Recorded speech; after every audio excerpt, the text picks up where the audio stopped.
Yo, what's up mga kabunog for today's video mga kabunog. Ngayong gabi ito mga kabunog, samahan niyo po ako mga kabunog. Dahil ako po yung nakatuko sa pagluluto ng ulam. So ayan mga kabunog, ang niluluto ko po muna ngayon ay magpiprito po ako ng isdang tulingan mga kabunog. Yan mga kabunog. So ito yung piprituin ko mga kabunog. Oh. At siyempre mga kabunog, bago natin prituin yan, lalagyan natin ng asin mga kabunog. Lalagyan natin ng asin. Dito po yung asin, no? May kasaling ano. So, ayan. Ito na po yung asin.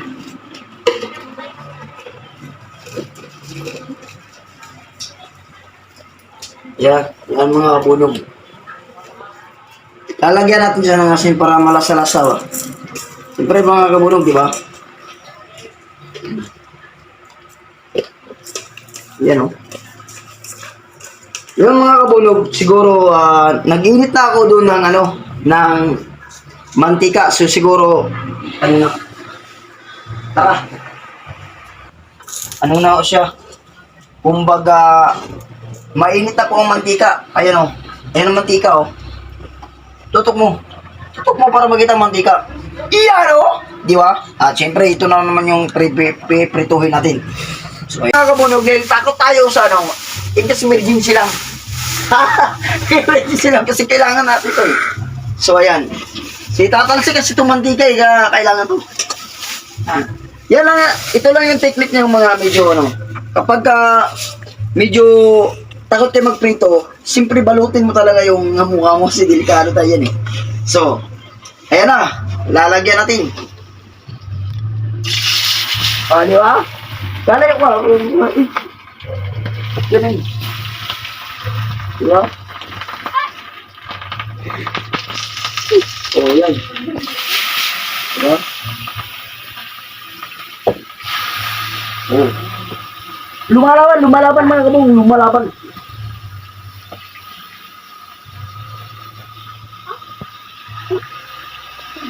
Diba?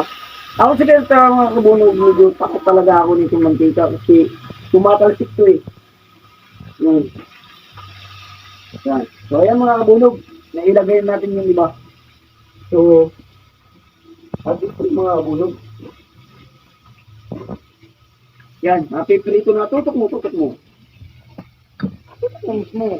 Yan. Yan ang mga kabunog yung piniprito natin. At, siyempre mga kabunog, parang, tinanggal ko na yung plastic kasi mga kabunog, pagka primero kasi, dyan magtatalsikan yung mga pagtatalsikan eh. Kaya,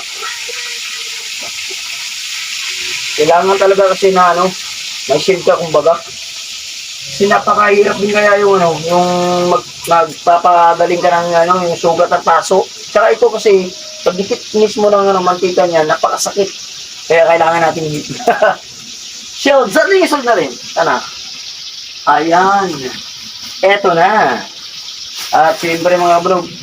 Ayan mga kabunog. Antayin lang natin ng ilang minuto. At maluluto na ho yan. At siyempre papakita mo. Ito mo yan. Minuto lang yan mga kabunog. Matatapos na yan. Yan. Siyempre diba? At siyempre mga kabunog. Ito yung binyo ko. Yan. Ginawa ko na dito ko nilipat yung aking lutuan para doon kasi sa papasok yung mga yung amoy ng niluluto mo. Kaya dumidikit din sa damit, kaya yun lang ginagawa ko rito. So ayun lang mga kabunog. Update ko kayo mga kabunog pagkadating ng babalik na natin. So ayan. So ayan mga kabunog, babalik na po natin ang ating piniritong isda. So ayan. Kung nakikita yung mga kabunog, babalik na nga po natin. So ayan, ang pag-iprito kasi ng isda or anumang mga kailangan golden brown. Golden brown lang siya. Huwag yung golden black ha, pangit yun eh. Pangit lasa nun, pagka golden black. Diba? So kailangan, ganyan lang siya kasi para pagka sinawsaw mo siya sa tuyo, masarap. Diba? Kasi pagka pagka golden black, sigurado, medyo mapait na yun mga kabunog. So ayan. Siya lang. Kaya nga mga kabunog, tip ko sa'yo, kapag kayo magpiprito, katulad nito, lalo na pagkabangus, Ang bangus kasi napakahirap po pintuhin. Kasi nga po, kasi yun may taba-taba yung tiyan niya eh. Pag nilagay mo diyan, kumbaga parang naglaban-laban sila nung ano, mantika, versus mantika nung bangus. Kaya kailangan mga kabulok minsan, gagawin mo talaga yung ginagawa ko. Na meron kang tabon sa mukha, katulad ng plastic. So ayan mga kabulok. So ayan mga kabulok, yun na nga. Ayan o, golden brown na nga po mga kabulok. Yun na. Nabaliktad na nga po natin. So ayan, titig mo, tutok mo, tutok. Yan. Yan mo, nabaliktad na po yan natin ng ano. So ayan. Malapit na po yung maluluto for a few minutes. Matatapos na yan, hangin na. Babalik ka rin natin ang, kukunin na pala natin yung binaliktad natin kagina, luto na po. So ayan, mga kabulok, for a few minutes lang naman tutok mo. Yan. Lalagyan natin sa plato mga kabulok. Tingnan mo golden brown yan mga kabulok, golden brown. Hindi yan siya golden black. Ayaw kasi yung, masyado ding, masyadong, yung maiitim na yung prito, ayaw ko nung nang ganun mga kabunog. Gusto ko yung lang, yung chill lang yung pagkano kasi mas masarap kasi isang soto. Mapait kasi yung medyo itim na. So ayan mga kabunog, ang sarap ng niyang tingnan no. Lalo na kainin mo yung mga kabunog, napakasarap niya yung mga kabunog. Kasi nga po mga kabunog. So ayan mga kabunog Ito pa mga kabunog. Ayan. Ano natin uli? Lalayo lang sa mga kabulog, talagang yung natin, ano ba yun?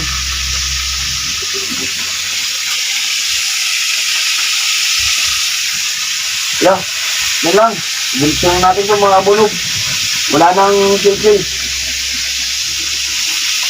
Yan. Matalis kasi itong mga kabulog, kaya talaga naman.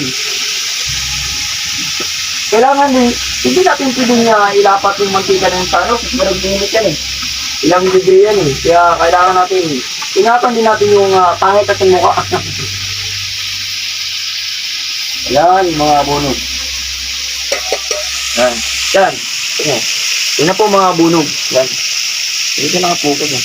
Yan. Pukod na.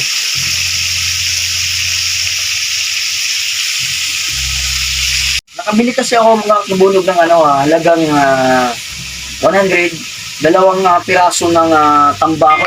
Hindi ko maintindihan kung anong klaseng isda to. Pero yun na nga, nga pala, shoutout po pala sa aking binibilan nito na si Mang Tony. Yan. Ito na, piniprito ko na nga po, Mang Tony, yung binibili ko sa isda. At maraming salamat po at binigyan mo ako ng discount. Kasi ito mga kabunog talaga, binitan niyo to sa akin 120. Sabi ko, baka pwede isang daan lang. Ibigay naman. At napakabait niya namin talaga. Diba? So, ayan na nga mga kabunog. Ito na. Oh. Kabunog, itong last nating pinipilit yung mga kabunog. Ay, at babalik ka lang natin yung mga kabunog. So, ayan.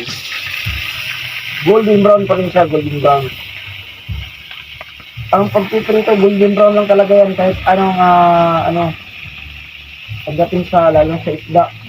Golden brown lang talaga yan para pak na pak sa pagkakaisa mga tuyo or mga sausawan, ganun. So ayan na nga po mga kabunog na natin, golden brown. So ayan, golden brown lang siya. Tignan mo yung isa, di ba? Kaya kailangan talaga kapag ito sa inyo, talagang masarap kasi kapag at saka pag nagluluto ka talaga, kailangan may puso. Kasi parang masarap. Diba? Kasi kapag parang kontra gusto mo lang, ang pangit din ng lasa. Kumbaga nag-reflect yung nasa loob mo sa niluluto mo. Kaya kailangan happy lang pag nagluluto. So ayan. So ayan mga kabunog, ito na nga po mga kabunog. Itong last natin na piniprito. Ito na, luto na nga po. Golden brown pa rin. So ayan. Ang susunod natin gagawin, siyempre, yung sausawan lang. Simpleng sausawan lang mga kabunog. Okay na to yan kasi huwag na masyadong maraming sausawan. O timpla-timpla dyan. Kasi alam mo ba mga kabunog, napakamahal din kasi ng mga sausawan yun. Diba? Ito masyadong hindi naman pang restaurant eh. Ano lang naman to sa pang budget lang ba? Mamayang gabi. So ayan, tara. So ayan mga kabunog, ito na po yung ating recipe ngayong gabi, ang pritong isda mga kabunog. Ito po yung ulam namin ng aking buong pamilya, ng asawa ko, anak ko, siyempre, di ba, pamilya ko yan, di ba? Pamilya na, iba. So ayan mga kabunog, ang pritong bangus. So ay, kita mo na, di ba? Maraming salamat po sa mga kabunog. So ayan, hanggang dito na lang po ang aking video. Bye-bye.